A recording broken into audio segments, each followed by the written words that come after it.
Olá, pessoal! Bom, meu nome é Beatriz de Carvalho Patuvila, eu sou médica veterinária, atualmente eu sou doutoranda em Ciências Veterinárias, com ênfase em Cardiologia Veterinária pela Universidade Federal do Paraná, e eu fui convidada para conversar um pouquinho com vocês sobre eletrocardiograma básico, especialmente voltado para quem está atuando na clínica geral e também para quem atua no intensivismo.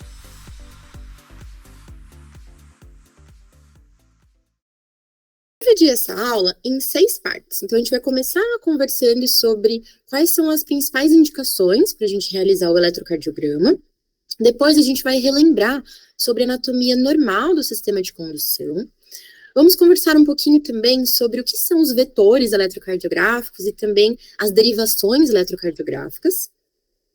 Também, como ocorre a formação das ondas eletrocardiográficas, quais são os passos que a gente precisa seguir para fazer a interpretação do eletrocardiograma, e vamos terminar nossa aula conversando sobre as arritmias mais comuns, né, e as principais arritmias na rotina da medicina veterinária de cães e gatos.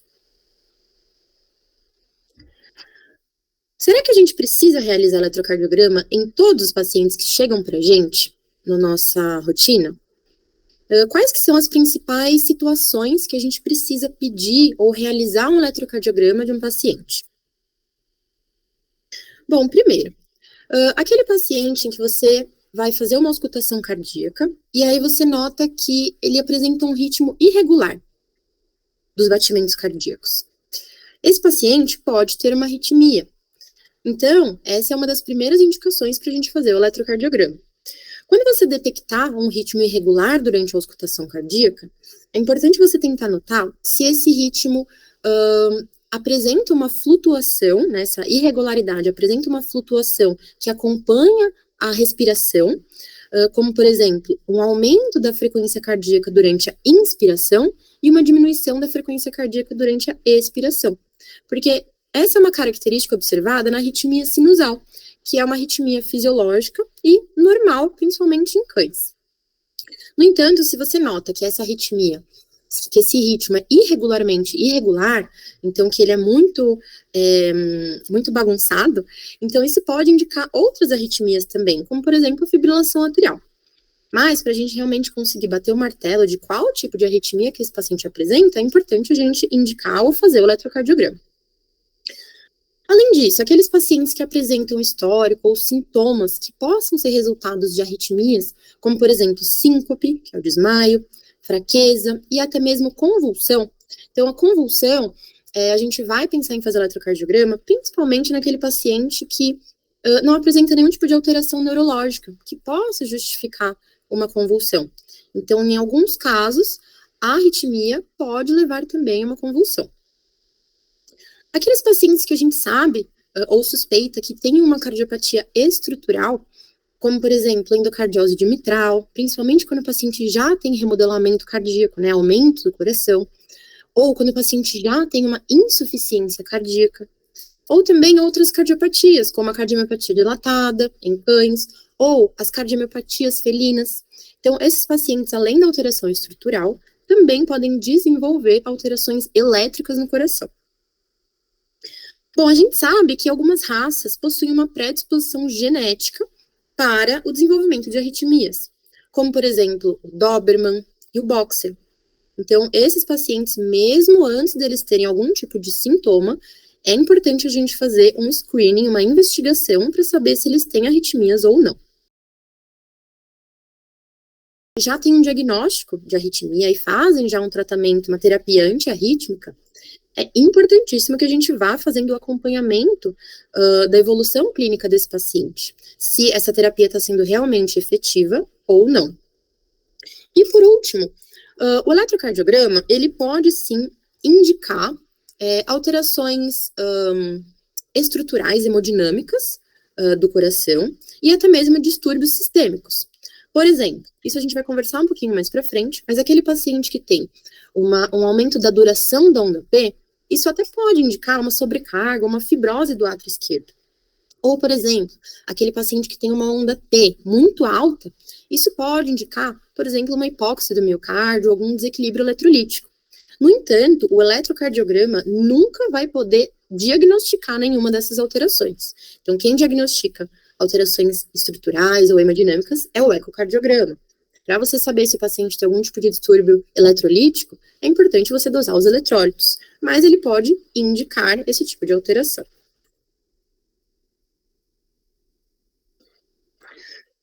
Agora, a gente vai relembrar um pouquinho sobre como que funciona a anatomia do sistema de condução.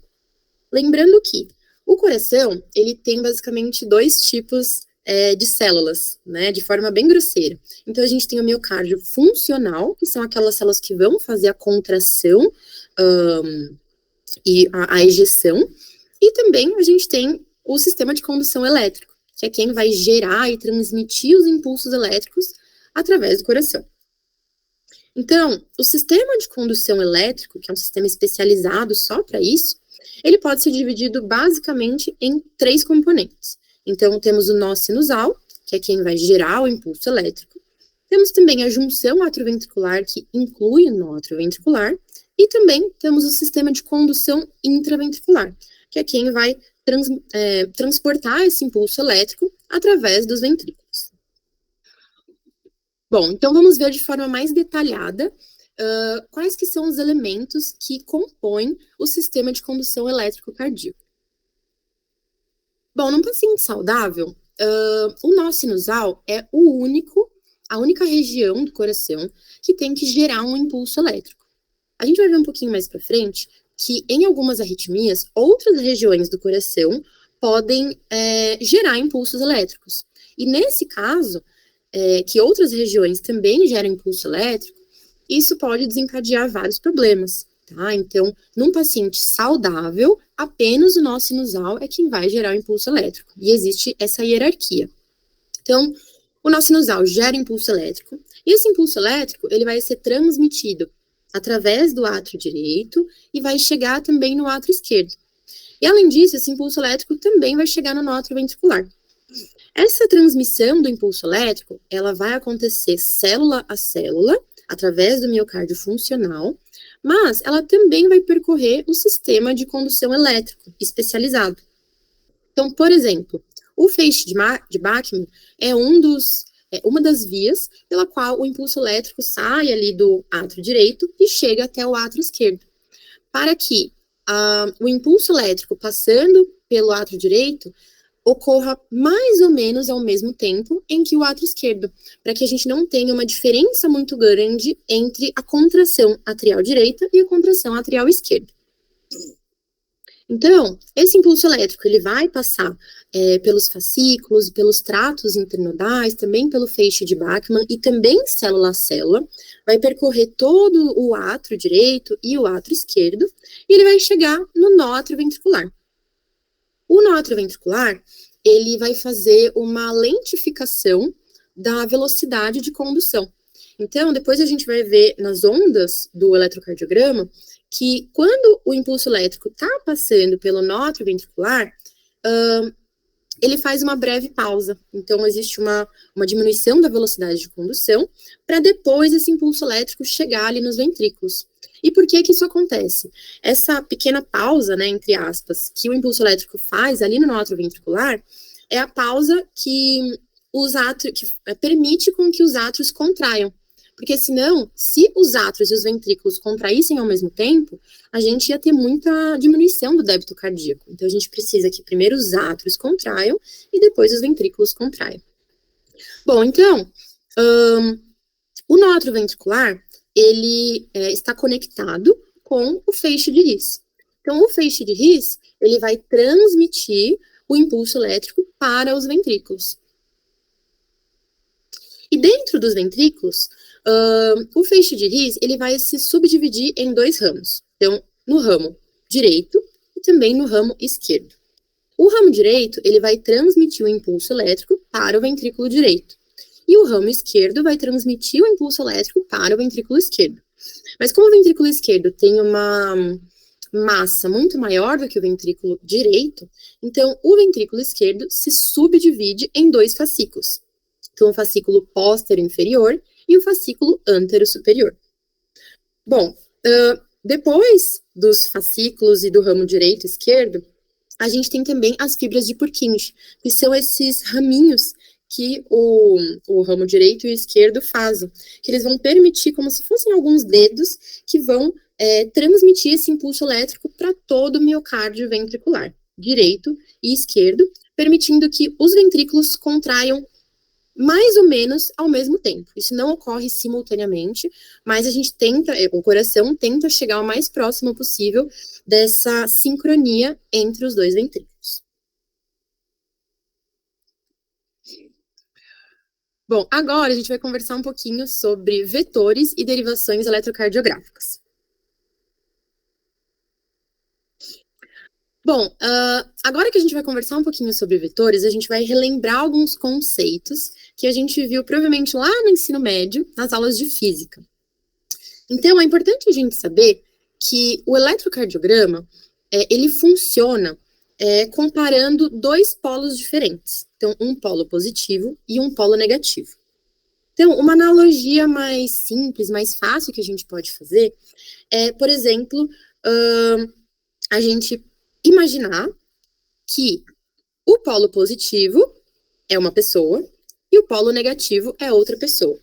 Mas a gente sempre vai tentar visualizar a partir da pessoinha com o polo positivo.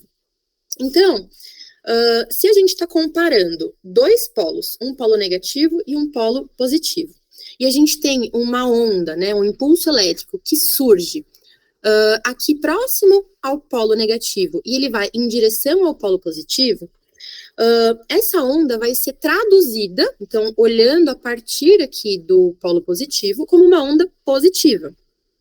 Então, vamos imaginar que existe uma pessoinha aqui no polo positivo. Então, ela está vendo essa onda, esse impulso elétrico, vindo em direção a ela.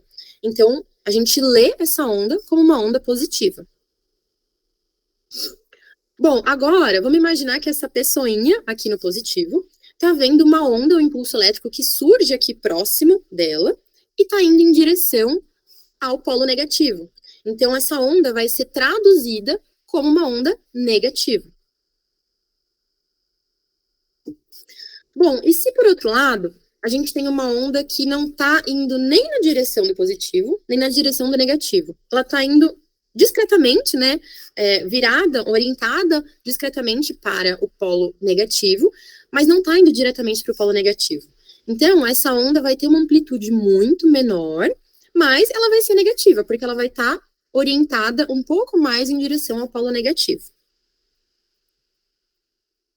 Bom, então, apesar de a gente geralmente ensinar a propagação do impulso elétrico como sendo uma propagação de uma onda única através do coração, a gente tem que lembrar que esse impulso elétrico, ele é propagado como se fosse uma onda do mar.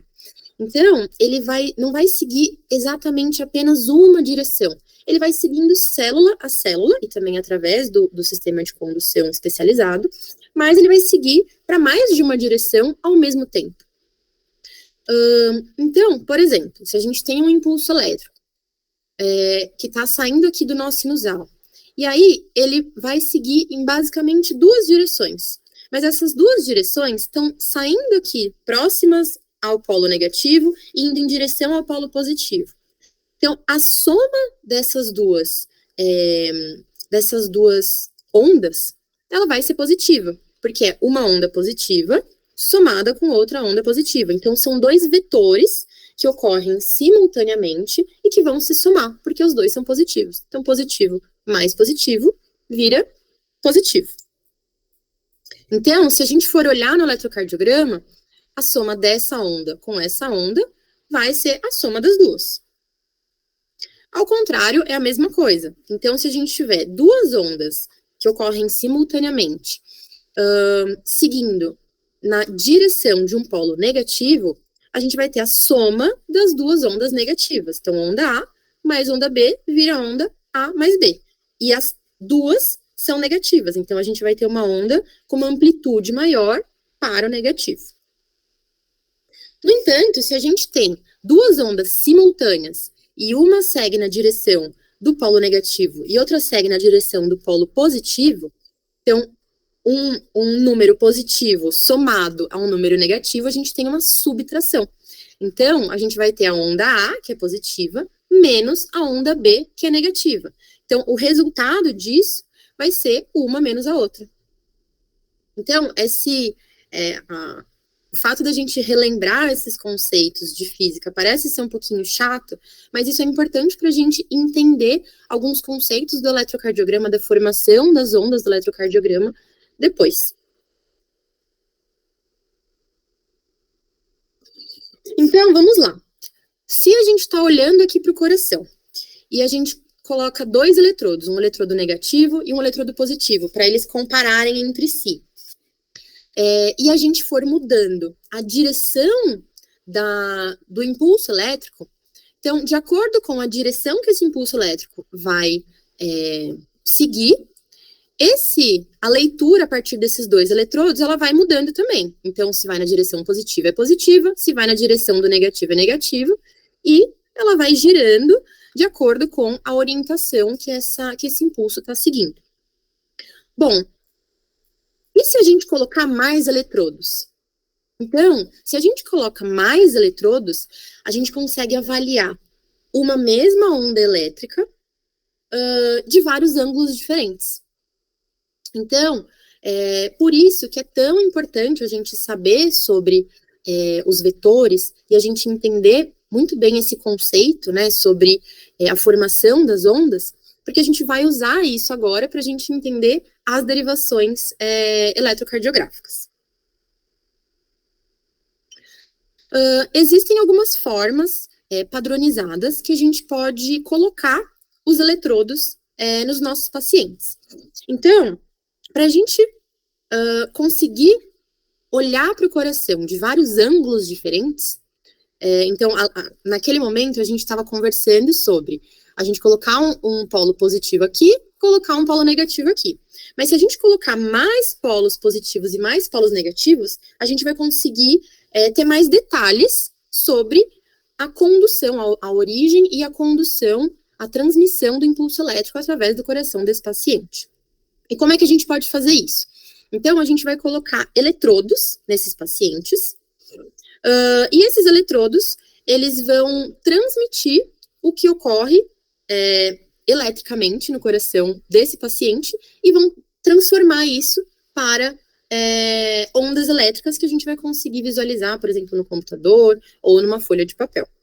Então, existem diversas marcas, né, diversas empresas que têm esse dispositivo, tanto do eletrocardiograma, e a gente também tem várias formas diferentes da gente colocar os eletrodos, mas basicamente a gente vai ter os eletrodos de membros, e aí as cores que a gente vai usar nos eletrodos pode variar, por exemplo, de país para país, ou até mesmo de marca para marca, mas em geral, pelo menos aqui no Brasil, o mais comum é que a gente utilize as cores amarelo, verde, preto e vermelho. Então, um macete que foi uma forma que eu usei para aprender, para decorar aonde fica localizado cada um dos eletrodos, é o seguinte. Então, primeiro, a gente vai colocar esses eletrodos de membro, que são 4 eletrodos, a gente vai colocar 2 aqui na região dos membros anteriores do paciente, bem aqui na região do cotovelinho, e também vamos colocar aqui no membro inferior, bem na região do joelho. É importante que esses eletrodos, eles fiquem localizados de forma paralela. Então, qual que foi o macete que eu utilizei na época que eu aprendi, que foi a forma mais fácil que me ensinaram? Então, o eletrodo amarelo, ele vai ficar no membro torácico esquerdo. O membro torácico direito vai ser o que a gente vai colocar o eletrodo vermelho. O membro pélvico esquerdo vai ser aquele que a gente vai colocar o eletrodo verde. E o membro pélvico direito é o que a gente vai colocar o eletrodo preto. Qual que foi o macete que me ensinaram? Então, as meninas na frente, então, uma cor que pode ser relacionada ao universo feminino, né, amarelo e vermelho. E do lado esquerdo do peito, Brasil. Então, amarelo e verde do lado esquerdo, e meninas na frente, então vermelho e amarelo. E o preto foi o que sobrou. É importante que quando a gente for fazer o eletrocardiograma, esse paciente fique em decúbito lateral direito. Claro que alguns pacientes, por exemplo, um paciente que esteja muito dispneico, que eu não aceite a contenção, não aceite ficar em decúbito, talvez a gente precise fazer essa avaliação, né, colocar os eletrodos com ele de pé, por exemplo, né, em estação. Mas, em todos os pacientes que a gente puder, então a gente vai fazer da forma correta, que é decúbito lateral direito com os membros paralelos. Bom, além das derivações de membro, a gente também pode colocar as derivações pré-cordiais, que são outros eletrodos que a gente vai colocar aqui ao redor do tórax, que a gente vai conversar um pouquinho mais para frente sobre qual que é o padrão que a gente pode utilizar para colocar esses eletrodos. Bom, além disso, uma outra informação importante para quem não está acostumado com eletrocardiograma é que além da gente colocar os eletrodos, né, a gente também precisa molhar com álcool para a gente conseguir detectar esse impulso elétrico que passa através da pele do animal e vai chegar nos eletrodos. Bom, então, o que é o nosso sistema de derivações? Então, de forma bem resumida, o que é o eletrocardiograma? O eletrocardiograma, ele é essa ferramenta que vai detectar diferenças de potencial elétrico ao longo do tempo. Isso vai ocorrer entre as derivações bipolares e entre derivações unipolares. De forma bem resumida, o eletrocardiograma, ele vai ser um gráfico. Eu vou mostrar um pouquinho mais sobre isso para vocês mais para frente, mas é um gráfico de potencial elétrico sobre o tempo. E aí, quais que são as duas formas, né, da gente conseguir detectar esses impulsos elétricos? Então, as derivações bipolares são aquelas quais que a gente vai ter uma comparação entre os dois eletrodos, que era o que eu estava mostrando para vocês, entre o positivo e o negativo. E a gente tem também as derivações unipolares, que vai ser a comparação de apenas um eletrodo com um eletrodo indiferente. Vocês vão entender um pouquinho melhor mais para frente. Então, vamos lá. Eu comentei com vocês que a gente vai colocar 4 eletrodos nos membros, certo? Então, vamos lá. Aqui, a gente está vendo um cão, né, uma imagem de um cão, deitadinho de barriga para cima, só para ilustrar os membros e as derivações. Então, se a gente fizer uma comparação entre um eletrodo positivo no membro torácico esquerdo e um eletrodo negativo no membro torácico direito, a gente vai dar uma derivação.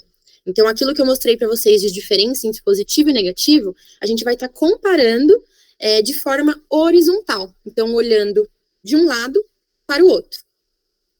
Isso vai resultar na derivação que a gente chama de D1. Bom, além disso, lembra que a gente vai colocar 4 eletrodos, né? Então, 2 nos membros pélvicos e 2 nos membros torácicos. Então, se a gente fizer uma comparação de um eletrodo positivo no membro pélvico esquerdo e o eletrodo negativo no membro torácico direito, isso também vai gerar uma outra derivação, que é a derivação 2. Além disso, se a gente comparar um eletrodo positivo no membro pélvico esquerdo e o eletrodo negativo no membro torácico esquerdo, isso vai gerar a derivação 3. Então, essas 3 derivações, elas vão mostrar para a gente ângulos diferentes que a gente vai conseguir avaliar a mesma coisa, que a gente vai conseguir avaliar a condução do sistema elétrico do coração. Então, o que isso vai resultar? A gente vai conseguir avaliar, a partir da derivação D2, o impulso elétrico, visualizando ele vindo dessa direção para essa direção, a derivação D1 vindo dessa direção para essa direção, então de uma forma horizontal, e a derivação D3 vindo dessa direção para essa direção. Então, se a gente tem um impulso elétrico que surge aqui, por exemplo, no teto do átrio direito, vai percorrer todo o átrio direito, o átrio esquerdo e vai vir para os ventrículos, a gente vai conseguir visualizar toda essa transmissão do impulso elétrico, no mínimo, por esses 3 ângulos diferentes. Mas a gente vai ter mais ângulos ainda, que eu vou mostrar agora para vocês. E como a gente coloca esses eletrodos em locais padronizados, então a gente já tem alguns ângulos que a gente sabe que eles estarão representando. Então, como na derivação D1 a gente vai estar olhando de forma horizontal, a gente vai estar olhando ou no grau 0 ou no grau mais ou menos 180. Na derivação D2, a gente vai estar olhando o paciente a partir do eixo mais 60. A derivação D3, a gente vai estar olhando para esse impulso elétrico a partir do eixo mais 120. Em relação às derivações unipolares. Bom, então, nas derivações unipolares, a gente vai fazer uma comparação entre um eletrodo positivo e o eletrodo terra. Então, é como se você pegasse um desses eletrodos e olhasse a partir dele diretamente para o coração. Bom, então, na derivação AVR, a gente vai estar olhando a partir do eletrodo que fica localizado no membro torácico direito e vai comparar ele com os dois outros eletrodos no membro torácico esquerdo e no membro pélvico esquerdo. A derivação AVL vai ser aquela na qual a gente está olhando a partir do eletrodo que fica localizado ali no membro torácico esquerdo. E ele vai comparar esse eletrodo com o eletrodo terra, ou seja, com os dois outros eletrodos no membro torácico direito e no membro pélvico esquerdo. Além disso, a gente também vai ter a AVF, que ela vai comparar o eletrodo que fica no membro pélvico esquerdo com o eletrodo terra, ou seja, com os dois outros eletrodos que ficam localizados nos membros torácicos. Então, a partir dessas outras 3 derivações, a gente vai conseguir visualizar o coração de mais outros 3 ângulos. Então, na AVF, como a gente está olhando a partir do eletrodo que fica localizado no membro pélvico, é como se a gente estivesse olhando de baixo para cima. Então, a gente vai visualizar esse impulso elétrico aqui no ângulo de 90 graus. A AVR, a derivação AVR, a gente vai estar olhando a partir de um ângulo que fica localizado ali no teto, mais ou menos, do átrio direito, o que seria próximo aqui dos menos 150 graus. E a derivação AVL, a gente vai estar olhando para esse impulso elétrico a partir do eletrodo que fica localizado ali no membro torácico esquerdo. Então, próximo ali do átrio esquerdo, que vai ser mais ou menos no ângulo 130. Então, se a gente juntar todas essas derivações, então as derivações 1, 2 e 3, e as derivações AVR, AVF e AVL, a gente vai conseguir visualizar esse impulso elétrico de vários ângulos diferentes. A gente vai conseguir olhar para o mesmo evento elétrico de várias formas diferentes. Bom, e as derivações pré-cordiais?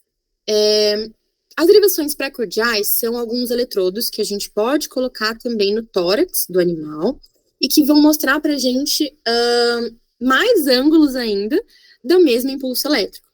Então, a gente tem, basicamente, algumas formas padronizadas da gente colocar esses eletrodos.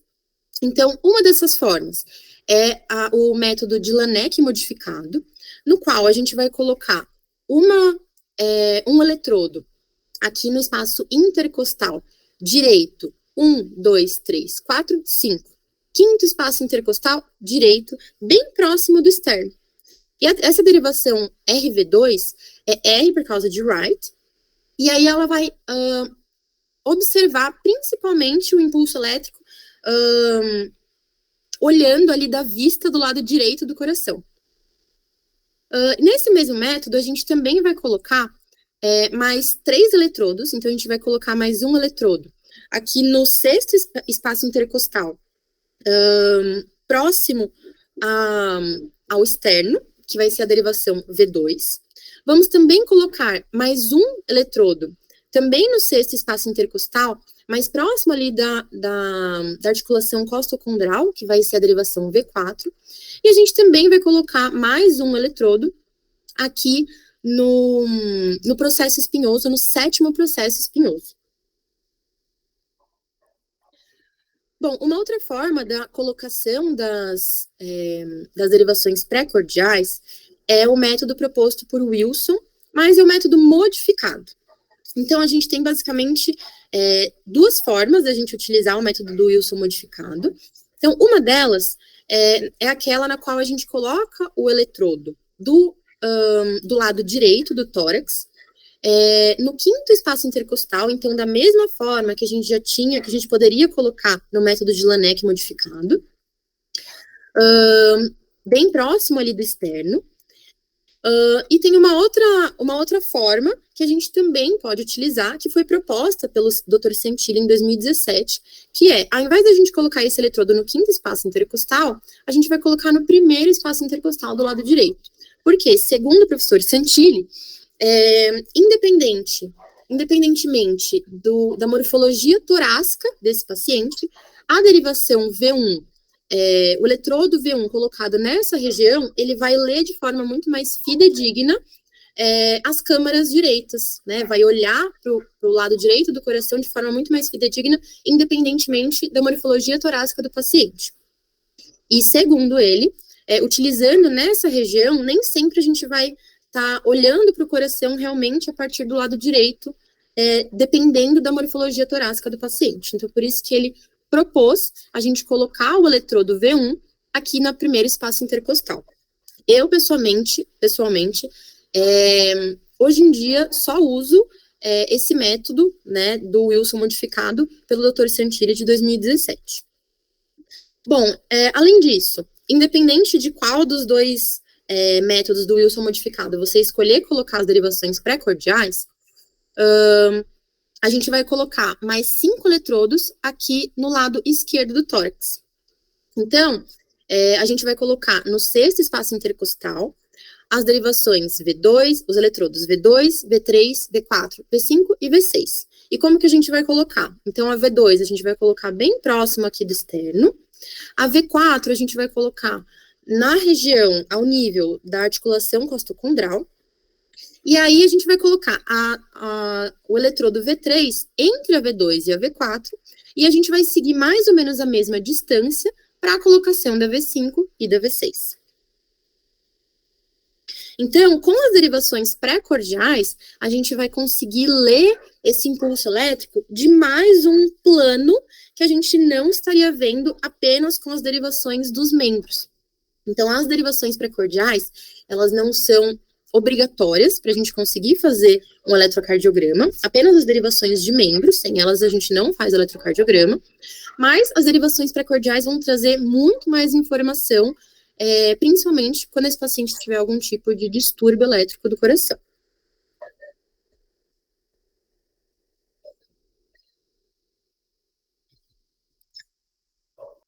Bom, como eu comentei com vocês alguns slides anteriormente, o eletrocardiograma, ele é o resultado de um gráfico.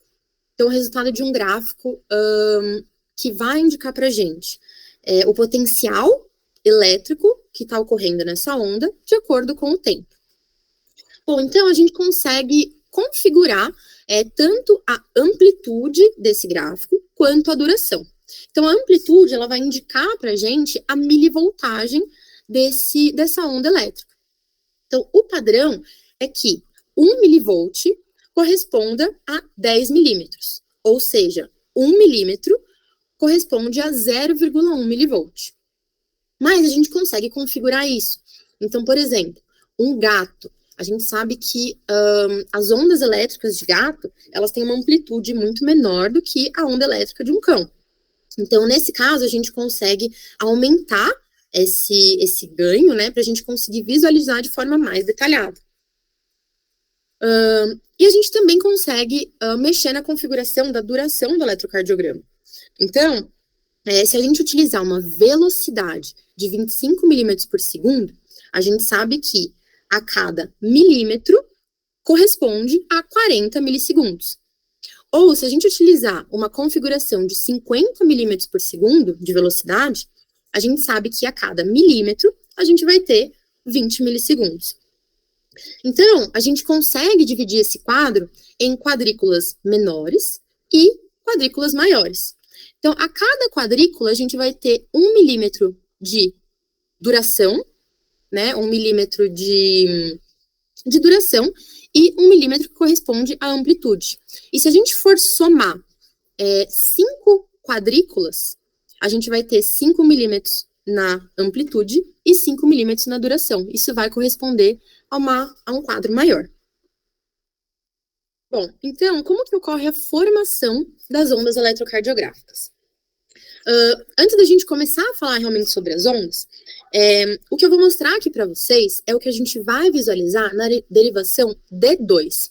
Se vocês forem relembrar aquelas derivações que a gente já conversou, a derivação D2, ela vai estar localizada nessa região aqui.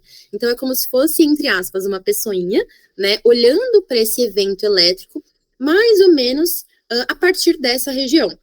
Então, como se ela estivesse visualizando esse impulso elétrico vindo ali do átrio direito, átrio esquerdo, descendo pelos ventrículos, a partir desse ângulo aqui.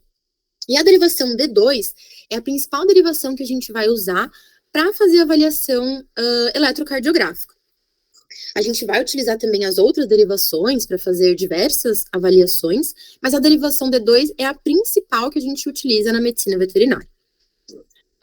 Então, se a gente for observar a partir da derivação D2, o impulso elétrico ele vai surgir. O impulso elétrico ele surge aqui no nó atrioventricular e o impulso elétrico surge no nó sinusal e o nó sinusal ele fica localizado no teto do átrio direito. Como ele fica localizado no teto do átrio direito, esse impulso elétrico ele vai seguindo já célula a célula pelo átrio direito. Então, pelo eletrocardiograma, a gente já vai ver a formação de uma onda eletrocardiográfica, que é a onda P. E por que a gente vai ver a onda P positiva? Porque essa onda está seguindo na direção do eletrodo positivo na derivação D2. Bom, essa despolarização do átrio direito, ela ocorre alguns milissegundos antes da despolarização do átrio esquerdo. Então, a parte inicial da onda P e a amplitude da onda P, ela vai indicar para a gente como está a despolarização do átrio direito. Em seguida, esse impulso elétrico vai seguir para o átrio esquerdo. Então, isso ocorre alguns milissegundos após a despolarização do átrio direito. Então, a gente sabe que a parte final da onda P, ou seja, a duração da onda P, representa a despolarização do átrio esquerdo. Bom, além dos dois átrios, esse impulso elétrico depois vai chegar no nó atrioventricular. E como eu comentei com vocês anteriormente, no nó atrioventricular, esse impulso elétrico vai sofrer uma lentificação. Então, vai ocorrer como se fosse uma breve pausa desse impulso elétrico antes de chegar nos ventrículos, porque, nesse momento, o impulso elétrico que já atingiu os átrios, ele vai se tornar uma contração mecânica. Então, esse tempo entre ativação elétrica e ativação mecânica dos átrios, para os átrios conseguirem mandar sangue para os ventrículos, durante esse tempo, esse impulso elétrico que chegou ali no nó atrioventricular vai fazer uma breve pausa para dar tempo dos átrios mandarem sangue para os ventrículos, para a contração atrial não ocorrer tão próxima da contração ventricular. Bom, então, essa, entre aspas, breve pausa que o impulso elétrico faz no nó atrioventricular vai ser traduzida no intervalo PR, que vai ficar entre a onda P e o complexo QRS. Em seguida, esse impulso elétrico vai descer pelo feixe de His e pelos ramos direito e esquerdo, vai passar pelas fibras de Purkinje e vai chegar na massa tanto do ventrículo esquerdo quanto do ventrículo direito. E isso vai resultar no complexo QRS. O complexo QRS, em pacientes saudáveis, olhando na derivação D2, ele geralmente tem uma derivação positiva muito maior do que as derivações negativas, do que, por exemplo, a onda Q e a onda S. A onda R geralmente tem uma amplitude muito maior do que a onda Q e a onda S, que são as derivações negativas. E por que isso acontece? Se a gente for pensar, quando a gente está olhando aqui a partir da derivação D2, a massa do ventrículo esquerdo ela é muito mais significativa do que a massa do ventrículo direito. Então, o impulso elétrico que vem nessa direção, então, em direção ao eletrodo positivo na derivação D2, ele vai ser muito mais significativo do que o impulso elétrico que segue aqui na direção do ventrículo direito e também do septo interventricular. Então, por isso que, num paciente saudável, geralmente o complexo QRS tem uma onda R muito maior do que as ondas Q e a onda S. Bom, além disso, um outro fator que é importante a gente relembrar é que nem todo paciente precisa ter a onda Q e a onda S. A gente pode ter apenas a onda R, ou a gente pode ter um complexo QRS composto pelo QR ou RS, por exemplo. E isso ser completamente normal. Bom, depois da despolarização dos ventrículos, a gente vai ter a repolarização dos dois ventrículos. Essa repolarização vai ocorrer pelo segmento ST e também com a onda T. Então, a avaliação do segmento ST e também a avaliação da onda T vão indicar para a gente como está a repolarização dos ventrículos. E lembrando que a repolarização é aquele momento em que as células do miocárdio começam a voltar a seu estado de potencial de ação normal para depois poderem despolarizar novamente. Em alguns casos, além da onda T, a gente também pode ter a onda U. E a onda U, ela também vai ser uma representante da repolarização ventricular.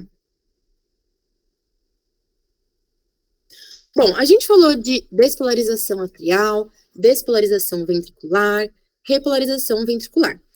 Mas e a repolarização atrial? A gente não falou sobre isso. Será que ela existe? Então, a repolarização dos átrios, ela existe e ela vai ocorrer depois da despolarização atrial. No entanto, ela ocorre ao mesmo tempo em que o ventrículo está se despolarizando.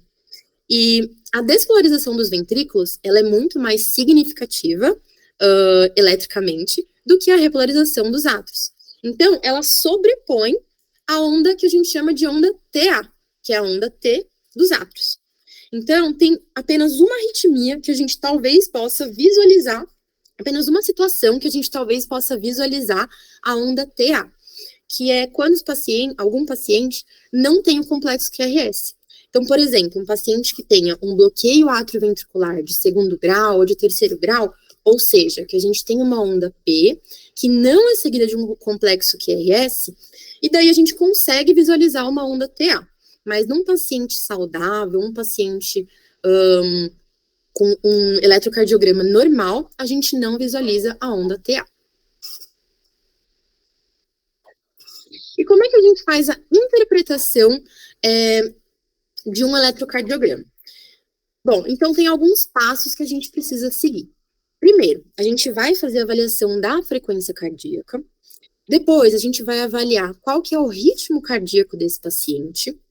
Em seguida, a gente vai avaliar as ondas, os intervalos e os segmentos eletrocardiográficos. E, por último, a gente vai avaliar o eixo elétrico médio. Então, primeiro, como que a gente vai calcular a frequência cardíaca? Atualmente, existem alguns programas, né, de eletrocardiograma que já fazem o cálculo da frequência cardíaca de forma automática. Então, a gente não precisa mais fazer o cálculo de forma manual. Mas é importante a gente saber. Então, vamos lá. A primeira forma que a gente pode calcular a frequência cardíaca é a gente contar quantos batimentos, ou seja, quantas ondas P ou quantos complexos QRS a gente tem em um certo período de tempo. Então, se a gente for pegar 15 centímetros do nosso gráfico, que no caso, se for num gráfico que está configurado para uma velocidade de 50 milímetros por segundo, esses 15 centímetros vão representar 3 segundos. Ou, num gráfico que está configurado de 25 milímetros por segundo, esses 15 centímetros representarem 6 segundos, então, basicamente, a gente vai fazer o seguinte. Nessa primeira opção, a gente vai fazer vezes 20. Então, 3 segundos vezes 20, a gente tem 60 segundos. Então, a gente vai saber quantos batimentos a gente tem em 1 minuto, que são 60 segundos. Então, a gente basicamente vai pegar quantos batimentos a gente teve nesses 15 centímetros e vai fazer vezes 20. Nesse caso, esse paciente aqui teve 1, 2, 3, 4, 5, 6, 7 batimentos, vezes 20, 140. Bom, se a gente vai na configuração de 25 milímetros por segundo, esses 15 centímetros vão representar 6 segundos. Se a gente quer saber em 60 segundos quantos batimentos o paciente tem, a gente faz vezes 10. Então, esse paciente aqui, ele teve 14 batimentos, eu coloquei errado aqui, 14 vezes 10. Esse paciente teve 14 batimentos, e se a gente faz isso vezes 10, então resulta num BPM, né, numa frequência cardíaca de 140 BPM. Uma outra forma da gente calcular a frequência cardíaca, e isso a gente faz um cálculo da frequência cardíaca instantânea. É o seguinte, a gente calcula o tempo entre 2 batimentos. Então, a gente calcula o tempo ou entre o início de uma onda P e o início de outra onda P, ou entre o início do complexo QRS, né, ou intervalo RR, ou seja, de uma onda R até a outra onda R. Então, essa duração do intervalo PP ou do intervalo RR vai indicar para a gente quanto tempo existe entre um batimento e outro. Então, se a gente for pegar o número de milissegundos que existem em 1 minuto, que é 60 mil milissegundos, a gente vai dividir 60 mil por essa duração. E a gente vai descobrir quantos batimentos a gente vai ter por minuto. Então, nesse caso, foram 430 milissegundos, a gente divide 60 mil por 430, e o resultado dá 139,5 batimentos por minuto, que seria mais ou menos 140 batimentos por minuto. Então, fazendo o cálculo da frequência cardíaca, a gente já consegue saber se esse paciente tem uma frequência cardíaca acima do normal, normal ou abaixo do normal. Ou seja, se ele está taquicárdico ou bradicárdico, por exemplo.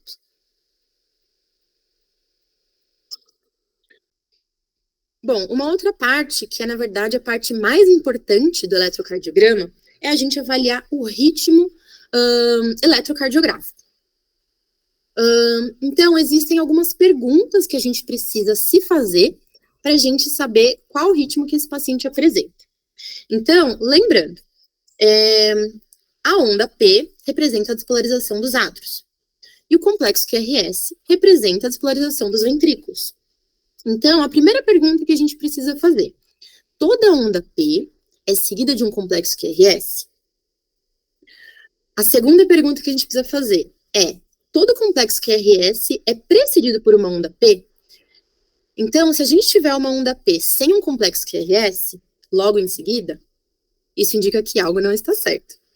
Ou, pelo contrário, se a gente tiver um complexo QRS que não tem uma onda P antes dele, isso indica que algo também não está certo.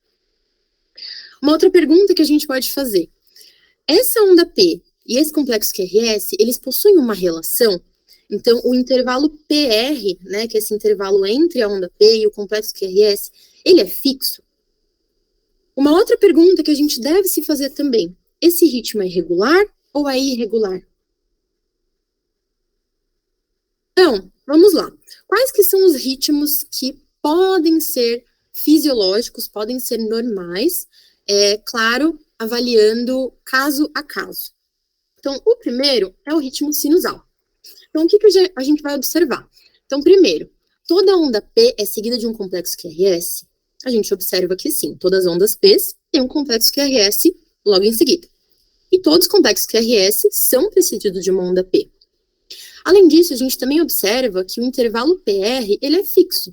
Então, a duração entre a onda P e o complexo QRS, ela não muda.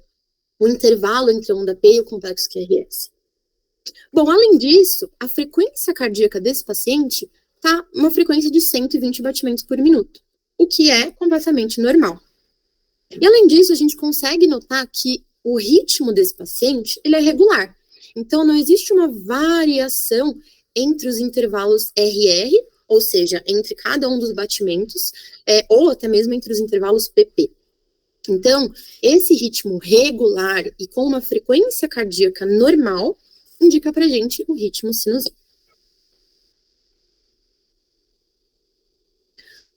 Bom, um outro ritmo que a gente pode observar também em pacientes saudáveis é a arritmia sinusal. Então, o que a gente vai observar? Então, nesse traçado, a gente observa, vamos lembrar que a gente sempre vai visualizar primeiramente a derivação D2, que é a derivação principal na medicina veterinária. Toda onda P é seguida de um complexo QRS, então isso indica que o impulso elétrico está nascendo lá no nosso sinusal e está chegando nos ventrículos. Além disso, todos os complexos QRS possuem uma onda P precedente. Isso indica que o impulso elétrico que está passando ali nos ventrículos, ele nasceu no nosso sinusal.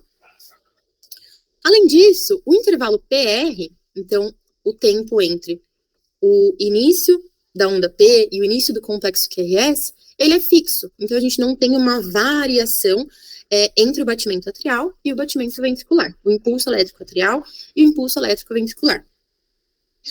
No entanto, o ritmo desse paciente é irregular. Então a gente consegue notar que o tempo entre esse batimento é maior do que o tempo entre esses batimentos. Então, esse ritmo irregular, essa flutuação, quando ela é maior do que 10%, a variação entre os intervalos RR for maior do que 10%, isso pode indicar para a gente a arritmia sinusal. Mas lembrando que, além desse intervalo RR variar mais do que 10%, a gente tem que ter todas essas outras características. Então, ter uma onda P seguida de um complexo QRS e o complexo QRS ser precedido da onda P. Lembrando que a arritmia sinusal, ela ocorre principalmente em cães, tá? E ela é um indicador de uma ativação do sistema nervoso parasimpático. Então, ela é um ótimo indicador para a gente, principalmente naqueles pacientes que a gente suspeita que possam estar querendo entrar numa insuficiência cardíaca congestiva. Então, a arritmia sinusal é um bom sinal para um paciente cardiopata.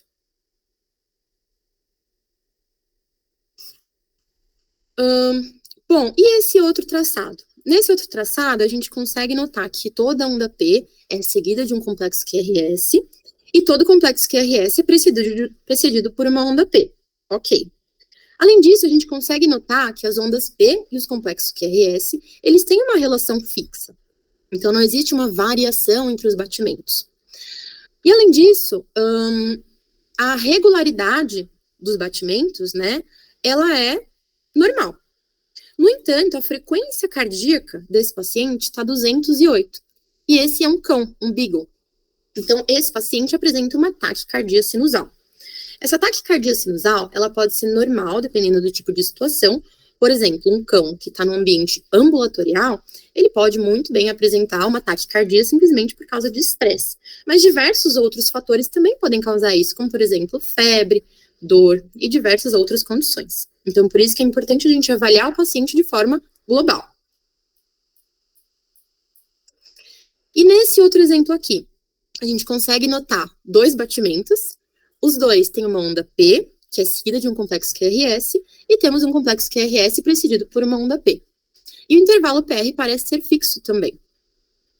No entanto, a gente observa que a frequência cardíaca desse paciente está muito abaixo do normal.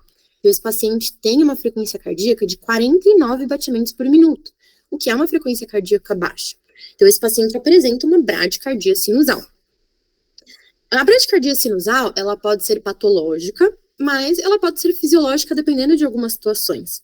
Por exemplo, durante o sono ou durante um repouso, ela até pode acontecer de forma fisiológica. Ou aqueles pacientes que têm um tônus parasimpático muito aumentado, por exemplo, cães que têm algum tipo de doença respiratória.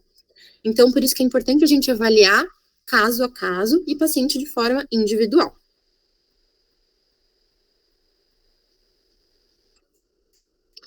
Bom, então a gente conversou sobre os ritmos que podem ser fisiológicos, podem ser normais em cães e gatos, e aqueles ritmos que são patológicos.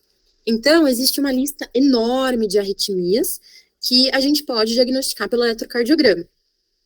Claro que eu não vou falar de todas hoje, a gente vai falar sobre aquelas arritmias que são as mais comuns, as principais na rotina da medicina veterinária. Mas, de forma geral, a gente tem 4 classificações das arritmias. Então, a gente tem os distúrbios de ritmo supraventricular, a gente tem os distúrbios de ritmo ventricular, eu escrevi errado aqui na segunda coluna. A gente tem a bradicardia e também os distúrbios de condução, e também os batimentos e ritmos ectópicos. Bom, qual que é o terceiro passo que a gente vai seguir para a gente fazer uma interpretação eletrocardiográfica? Então, a gente vai avaliar cada uma das ondas, dos intervalos e do segmento do eletrocardiograma. Então, vamos lá. A onda P, o que a gente pode avaliar na onda P? A gente vai avaliar a duração e a amplitude. Lembrando do que a gente conversou um pouquinho mais para frente, a amplitude da onda P representa a despolarização do átrio direito. Então, se a gente tiver, por exemplo, um aumento da amplitude da onda P, isso pode até mesmo indicar uma sobrecarga do átrio direito. Se a gente tiver um aumento da duração da onda P, isso pode indicar que esse impulso elétrico está demorando mais tempo para chegar no átrio esquerdo. Então, pode indicar, por exemplo, uma sobrecarga ou uma fibrose do átrio esquerdo. A gente também pode avaliar a duração do intervalo PR. Lembrando que o intervalo PR ele vai indicar para a gente o impulso elétrico passando ali no nó atrioventricular.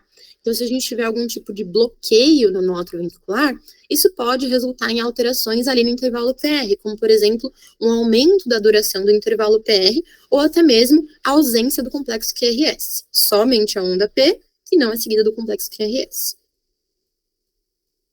Lembrando que o intervalo PR, num paciente saudável, ele é fixo. Então, se a gente tiver uma variação dessa duração, isso pode indicar para a gente algum tipo de arritmia também. No complexo QRS, a gente vai avaliar a duração e também a amplitude das ondas. Isso vai indicar para a gente como está a despolarização dos ventrículos. Então, se tiver, por exemplo, alguma fibrose ou uma sobrecarga ou algum bloqueio de condução nos ventrículos, isso pode resultar, por exemplo, num aumento da duração ou num aumento da amplitude dessas ondas. O intervalo QT, que vai do início do complexo QRS até o final da onda T, a gente vai avaliar ele através da sua duração e uma alteração no intervalo QT pode indicar para a gente, principalmente, alterações na repolarização ventricular. Apesar de ele incluir a despolarização e a repolarização, porque ele inclui o complexo QRS também, que é a despolarização dos ventrículos, ele vai representar principalmente a repolarização. O segmento ST, que é essa linha isoelétrica entre o final do complexo QRS e o início da onda T, isso vai indicar para a gente como está também a repolarização dos ventrículos. Então, se a gente tiver um desnível do segmento ST, então, tanto um supradesnível quanto um infradesnível do segmento ST, isso pode indicar para a gente um distúrbio de repolarização ventricular. E a onda T, ela pode ser avaliada pela sua polaridade, mas especialmente em relação à sua amplitude. Se a gente tiver um aumento da amplitude da onda P, e também, dependendo do caso, a gente pode avaliar até mesmo a morfologia da onda T, isso pode indicar para a gente algum distúrbio de repolarização ventricular. Bom, e a parte final da interpretação eletrocardiográfica inclui o cálculo do eixo cardíaco médio. Então, esse conceito, ele pode ser um pouco difícil de algumas pessoas entenderem. Depois, se vocês ficarem com alguma dúvida, vocês podem entrar em contato comigo, que eu tento explicar de outras formas também.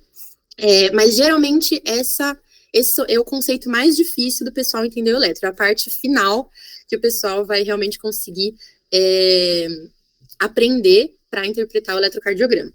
Então, o que é o eixo elétrico médio? Lembra que eu falei para vocês que o impulso elétrico, ele não segue apenas uma direção. Então, ele vai seguindo várias direções de forma simultânea. Quando a gente está vendo o eletrocardiograma em várias derivações, a gente consegue ver as direções que esse impulso elétrico está seguindo. Mas, pelo eletrocardiograma, na verdade, a gente vai ver a soma de todos esses vetores. Então, por exemplo, o impulso elétrico que chega aqui no nó atrioventricular e ele vai descer para os ventrículos, Como a massa do ventrículo esquerdo ela é muito maior do que a massa do ventrículo direito, se a gente for somar esses vetores do impulso elétrico que estão seguindo pelos ventrículos, a gente vai ter alguns vetores seguindo nessa direção, então seguindo na direção do ventrículo esquerdo. O ventrículo esquerdo está aqui, o ventrículo direito está aqui. Então a gente vai ter um impulso elétrico seguindo na direção do ventrículo esquerdo, mas a gente também vai ter um impulso elétrico seguindo em outras direções, então vindo, por exemplo, aqui na direção do ventrículo direito. No entanto, como o ventrículo esquerdo tem uma massa muito mais significativa, esse vetor seguindo na direção do ventrículo esquerdo, quando a gente for somar esses vetores, ele vai ser muito mais representativo. Então, a soma dos vetores, que é o que a gente vai ver no final, no eletrocardiograma, ele vai ser provavelmente nessa direção, então na direção do ventrículo esquerdo. Porque mesmo que tenha um impulso elétrico também vindo na direção do ventrículo direito, o ventrículo esquerdo é muito mais significativo. A massa dele é muito mais significativa do que do ventrículo direito. Então, se a gente for calcular o eixo elétrico médio, geralmente a gente vai seguir mais ou menos nessa orientação. E aí, a gente somando esses vetores, a gente já tem um valor de referência do que é normal para cão e o que é normal para gato. Isso em relação ao eixo elétrico ventricular, tá? Do complexo QRS. Então, em cães, o normal é que o eixo elétrico médio fique entre 40 e 100 graus. Então, se o eixo elétrico médio ficar entre 40 e 100 graus, a gente sabe que esse eixo elétrico médio está normal. Em gatos, o normal é que esse eixo seja de 0 até 160. Então, existem algumas formas da gente calcular o eixo elétrico médio. Eu trouxe duas para vocês, mas existem outras formas também que a gente pode usar para calcular. Então, uma das formas é o seguinte: a gente vai olhar para as nossas derivações, as bipolares e as unipolares, né, as derivações de membro, então D1, D2, D3, AVR, AVL, AVF. E a gente vai observar qual que é a derivação que tem o complexo QRS mais positivo. Então, olhem aqui todas as derivações, D1, D2, D3, AVR, AVL, AVF. Qual vocês acham que tem o complexo QRS mais positivo, que tem a polaridade positiva mais significativa? Então, a gente consegue notar que é a derivação D2. A derivação D2, ela fica aqui no ângulo mais 60 graus. Então, de forma bem simples, a gente consegue dizer que a soma de todos os vetores elétricos que estão seguindo ali nos ventrículos, a soma desses vetores vai seguir nessa direção do ângulo mais 60 graus. E aí, o eixo elétrico médio, a gente sabe que ele pode estar mais ou menos 30 graus disso. Então, o eixo elétrico desse paciente, ele vai estar entre mais 30 e mais 90 graus. Ele não vai ser exatamente mais 60. Então, a gente coloca que ele pode estar entre mais 30 e mais 90 graus. O cálculo do eixo elétrico médio, tem vários programas hoje em dia que já calculam sozinhos. Então, a gente não precisa fazer tudo isso aqui que eu estou mostrando para vocês, tá? Mas é importante vocês saberem, se vocês não tiverem com um programa que calcula sozinho. Uma outra forma que é muito parecida, né, para a gente também fazer esse cálculo, é o seguinte: a gente pode olhar para todas as derivações e a gente vai ver qual que é a mais isoelétrica. Então, o complexo QRS. Então, se a gente olhar para o complexo QRS de todas as derivações e a gente somar o que é positivo e subtrair do que é negativo, qual dessas derivações tem um complexo QRS mais isoelétrico, ou seja, mais próximo de 0? Então, se a gente for olhar nesse paciente aqui, D1, D2, D3, AVR, AVL e AVF, a derivação AVL é a mais isoelétrica, é a que é mais próxima de 0. Então, o que a gente vai fazer? Lembra que a gente estava conversando sobre os vetores e as derivações, alguns slides passados? Se a gente for pegar a derivação mais isoelétrica, então isso indica que a derivação AVL é a mais isoelétrica. Isso indica que o eixo elétrico médio principal do complexo QRS, ele passa perpendicularmente à derivação mais isoelétrica. Então, no caso, seria a derivação D2, que passa 90 graus a essa que é mais isoelétrica, o que realmente bate com o que a gente tinha visto do outro método, né, da gente avaliar o eixo elétrico médio. Então, por exemplo, num cão, se a gente observar que esse cão ele tem um eixo elétrico médio que seja de 5 graus, mas a gente sabe que o normal para cães é de 40 até 100 graus, e o eixo elétrico médio dele deu 5 graus, então a gente sabe que ele tem um desvio de eixo elétrico médio para a esquerda, porque aqui é o lado esquerdo do coração e lado direito. Esse desvio de eixo elétrico médio pode ser por várias causas diferentes. Por exemplo, o paciente pode ter uma sobrecarga do ventrículo esquerdo, pode ter um distúrbio de condução elétrica, ele pode ter alguma massa que esteja deslocando o coração, e isso pode causar um deslocamento do eixo elétrico médio, então do vetor final que a gente vai calcular. Por outro lado, se a gente vê que o paciente tem um eixo elétrico médio de mais 150 graus, a gente sabe que em cães o valor de referência é de 40 até 100. Então, isso pode indicar para a gente um desvio do eixo elétrico médio para o lado direito.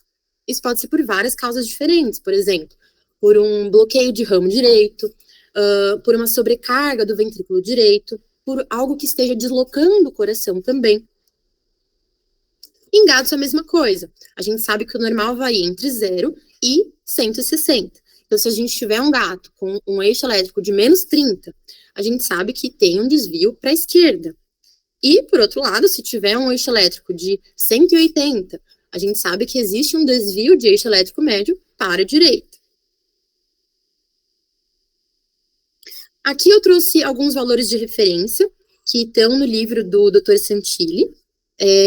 São os valores de referência que eu uso na minha rotina, tanto de cães quanto de gatos, de vários dos parâmetros que a gente acabou de conversar. Então, se vocês quiserem printar, anotar, esses são valores de referência bem atuais.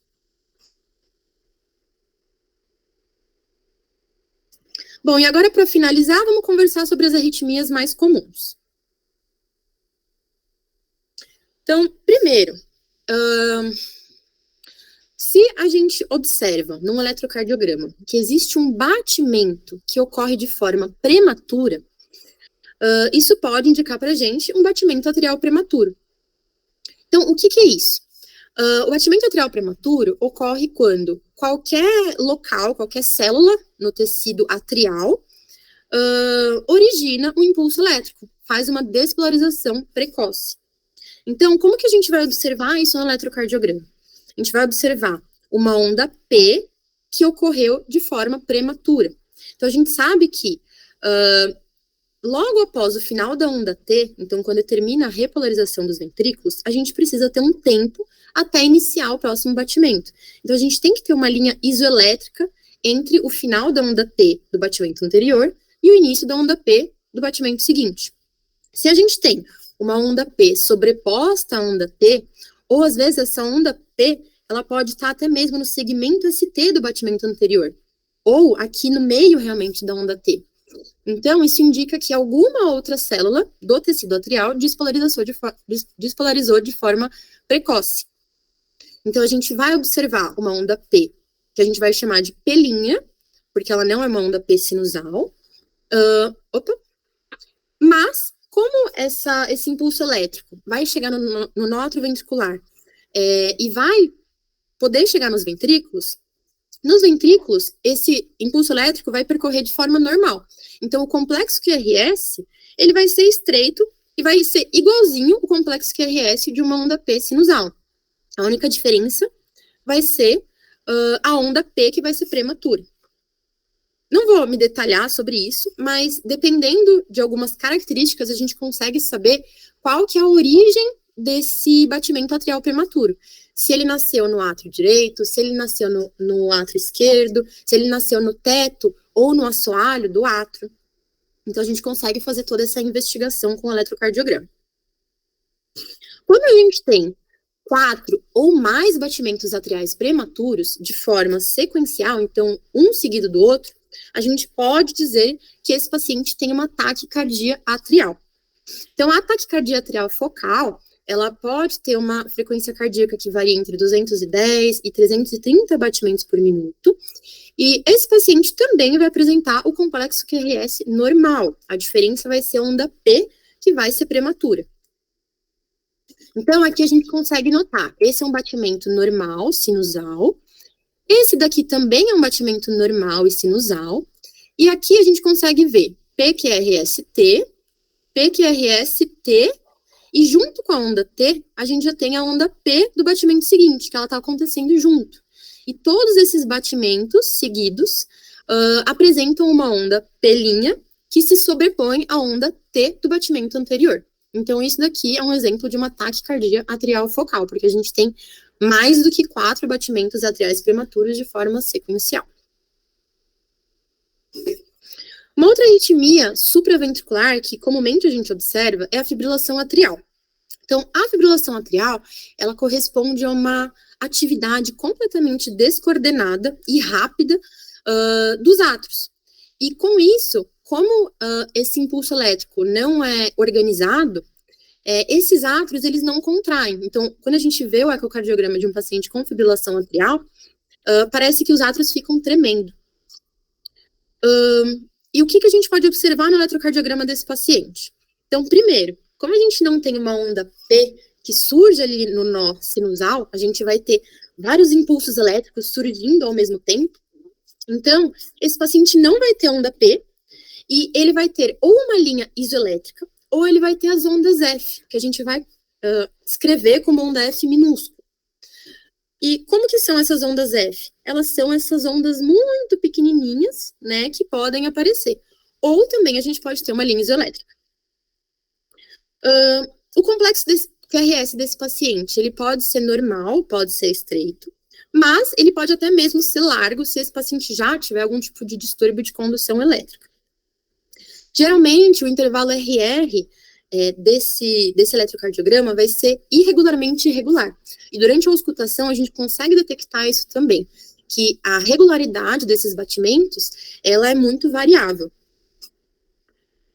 A frequência num paciente com fibrilação atrial, ela também pode ser muito variável.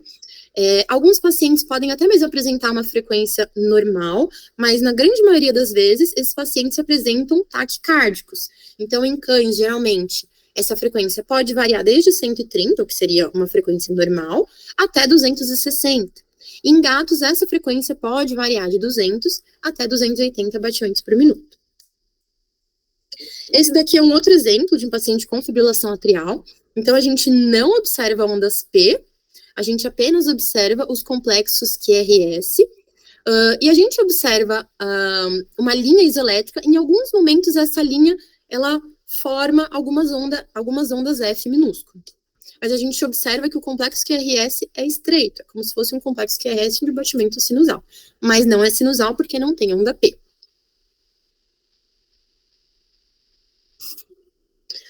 Uma outra arritmia supraventricular que a gente pode observar é o flutter atrial. Então, no flutter, a gente vai ter um circuito dentro do átrio, seja do átrio direito, seja do átrio esquerdo, entre os átrios, que a gente chama de taquicardia atrial macro-reentrante. Então, o que isso significa? Que tem um impulso elétrico que fica rodando aqui em alguma região do átrio. Então, nesse tipo de arritmia, a gente vai observar uma taquicardia. Da mesma forma que a fibrilação atrial, esse paciente geralmente tem um QRS estreito, um QRS normal, com exceção daqueles pacientes que têm algum distúrbio de condução intraventricular. E a gente pode observar a presença das ondas F, nesse caso é a onda F maiúsculo. As ondas F do flutter, elas têm uma morfologia diferente das ondas F minúscula da fibrilação atrial. Então, essa morfologia dela vai parecer um dente de serra, que a gente fala que é uma morfologia serrilhada. E, geralmente, como essas ondas F, elas têm uma frequência muito alta, o nódulo ventricular, ele atua como uma forma de proteção para o nosso corpo. Então, não são todas as vezes em que esse impulso elétrico chega no nódulo ventricular que esse impulso elétrico vai passar para os ventrículos. Então, a gente vai ter várias ondas F que não conduzem ao complexo QRS, E a gente tem alguns complexos QRS que realmente são conduzidos. Então, a gente vai ter como se fosse um bloqueio atrioventricular, mas é uma forma fisiológica que o nosso corpo encontra de evitar que exista uma frequência cardíaca extremamente alta. Porque se todos os impulsos elétricos desse flutter atrial realmente chegassem nos ventrículos, esses ventrículos ficariam com uma taquicardia muito exacerbada. Isso pode prejudicar muito a condição hemodinâmica do paciente. Então, de forma muito inteligente, o nosso corpo nos protege disso, né? Tanto nós, seres humanos, quanto os animais. Então, a gente consegue ver essas ondas F com uma morfologia serrilhada, e a gente vê também os complexos QRS, que tem uma morfologia normal, eles são estreitos, e eles podem ser ou regular, ter uma regularidade regular, ou até mesmo irregular. Então, aqui de forma um pouquinho mais próxima, né, a gente vê essa morfologia serrilhada, que ela é diferente da onda P. Então, a gente não tem que confundir as ondas F maiúsculo com as ondas P, que tem uma morfologia diferente, é um pouquinho mais pontuda a onda P. Bom, outro tipo de arritmia é o bloqueio atrioventricular, que ele pode ser dividido em bloqueio de primeiro grau, segundo grau ou terceiro grau. Então, o BAV de primeiro grau é quando a gente tem um atraso nessa condução do impulso elétrico que nasce nos átrios e vai chegar nos ventrículos. Então, isso vai resultar num aumento da duração do intervalo PR. Então, em cães vai ser maior do que 130 milissegundos o intervalo PR e em gatos maior do que 90. O bloqueio atrioventricular de segundo grau é quando a gente já começa a ter algumas ondas P bloqueadas, ou seja, ondas P que não são seguidas do complexo QRS. E o bloqueio atrioventricular de segundo grau, ele pode ser subdividido em 4 tipos. MOBIS tipo 1, MOBIS tipo 2 para 1 ou avançado. Então, BAV de segundo grau, MOBIS tipo 1, é quando a gente tem um aumento progressivo do intervalo PR até o bloqueio. Então, nesse exemplo aqui, a gente observa que o intervalo PR, ou seja, o início da onda P até o início do complexo QRS, foi 120, depois ele aumentou para 140, 150, e aí a gente teve uma onda P bloqueada. E aí, logo em seguida, a gente voltou, houve um retorno, né, da condução normal, e o intervalo PR desse batimento voltou para 100 milissegundos. E aí, depois começa a ocorrer novamente um aumento progressivo do intervalo PR. O BAV de segundo grau, MOBIS tipo 1, em geral, ele não traz tanta preocupação para nós. Ele pode ter relação com o aumento do tônus vagal, por exemplo, aqueles pacientes braxcefálicos, ou aqueles pacientes que têm aumento da pressão intraocular, pacientes com doenças respiratórias, podem apresentar, até mesmo filhotes, né, podem apresentar de forma fisiológica. Mas o mais importante é a gente ver qual frequência cardíaca que esse paciente chega, se ela fica muito baixa ou não. O BAV de segundo grau, MOBIS tipo 2, é quando a gente tem ondas P bloqueadas, mas o intervalo PR não muda. Então, o intervalo PR é fixo e a gente tem essa onda P bloqueada de forma intermitente. Geralmente, o BAV de segundo grau, MOBIS tipo 2, ele ocorre em condições patológicas, né? Ao contrário do MOBIS tipo 1, que pode acontecer de forma fisiológica. E o BAV de segundo grau, tipo 2 para 1. Ele ocorre quando, a cada 2 batimentos, a gente tem um bloqueio. Então, a gente pode observar nesse paciente, P, QRS, T, P bloqueada, P, QRS, T, P bloqueada. Então, a cada 2 ondas P's, uma delas é bloqueada. A cada 2 ondas P's, uma delas é bloqueada. Então, logicamente, esse BAV do tipo 2 para 1 é pior, é mais preocupante, do que um BAV de segundo grau, MOBIS tipo 1 ou MOBIS tipo 2. E aqui a gente não consegue classificar qual tipo de MOBIS que é, porque a gente não tem nem 2 batimentos seguidos para a gente saber se esse intervalo PR está aumentando até o bloqueio ou se ele é fixo, porque a gente tem esses batimentos intercalados, um bloqueado, um conduzido, um bloqueado, um conduzido. E o BAV de segundo grau, tipo avançado, é quando a gente tem pelo menos 2 ondas P's bloqueadas sequencialmente, ou pode ter até mais, né? Então, 3, 4, 5 ondas P's bloqueadas. E, logicamente, ele pode ser mais preocupante do que o BAV 2 para 1. E o BAV de terceiro grau é quando a gente tem um bloqueio total entre o impulso elétrico atrial e o impulso elétrico ventricular. Isso indica pra gente uma dissociação completa atrioventricular. No eletrocardiograma, então, a frequência das ondas P's, a frequência atrial, ela vai ser mais alta do que a frequência ventricular. Então, nesse caso aqui, a gente consegue notar que tem várias ondas P's, né, e a frequência delas é muito maior do que a frequência ventricular. Mas como esse impulso elétrico que sai dos átrios, ele não chega nos ventrículos, para o paciente não virar óbito, e para a gente ter algum tipo de impulso elétrico nos ventrículos, alguém tem que mandar esse impulso elétrico. Então, geralmente, na grande maioria dos casos, a gente tem um escape ventricular, então um impulso elétrico que nasce em alguma região ali do ventrículo, né, do tecido funcional, geralmente. E geralmente, quando esse impulso elétrico nasce no tecido funcional, ele vai ter uma morfologia larga e bizarra. Mas esse impulso elétrico também pode surgir ou no feixe de His, ou um pouquinho abaixo, né, ali do feixe de His, mas ainda no tecido de condução. Então, se ele nasce no tecido de condução intraventricular, ele pode até mesmo ter um QRS estreito, mas na grande maioria das vezes, o QRS desse escape vai ser largo e vai ser originado nos ventrículos. Bom, nós podemos também ter o complexo ventricular prematuro, que é o VPC. Então, isso indica pra gente que algum local de algum dos ventrículos resolveu despolarizar e iniciar uma condução elétrica. Então, o que a gente vai ver no eletrocardiograma? Que esse vai ser um complexo QRS prematuro, que ocorre antes do que deveria, e geralmente ele vai ser largo e bizarro, porque ele não nasce no sistema de condução elétrica, ele nasce no tecido funcional. Então, como ele vai seguir célula a célula, ele vai ter uma velocidade muito mais lenta, então por isso que ele é largo. Além disso, como esse complexo ventricular prematuro é um batimento que surge nos ventrículos, nesse batimento a gente não vai ter uma onda P precedente. Então é um batimento que nasce no ventrículo, não nasceu lá no nó sinusal e vai descendo até os ventrículos. Então, aqui a gente tem vários batimentos sinusais, e aqui a gente tem um complexo QRS largo e bizarro, e a gente não vê uma onda P precedente. Então, esse daqui é um VPC. Quando a gente tem 4 ou mais VPCs de forma sequencial, a gente pode classificar como uma taquicardia ventricular. Da mesma forma que a taquicardia atrial, a gente pode diagnosticar também uma taquicardia ventricular.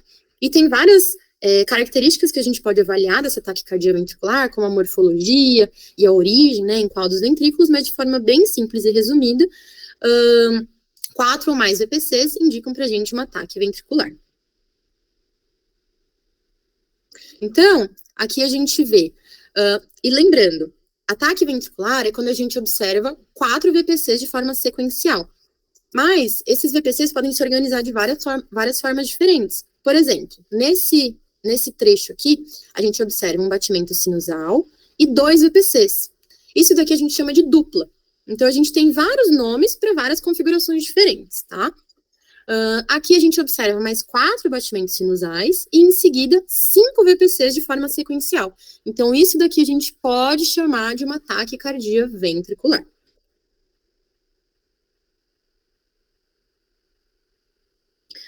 Bom, então eu tentei trazer de forma bem resumida quais que são as principais arritmias que a gente observa na rotina de cães e gatos, e também como que a gente pode fazer para interpretar e avaliar o eletrocardiograma desses pacientes.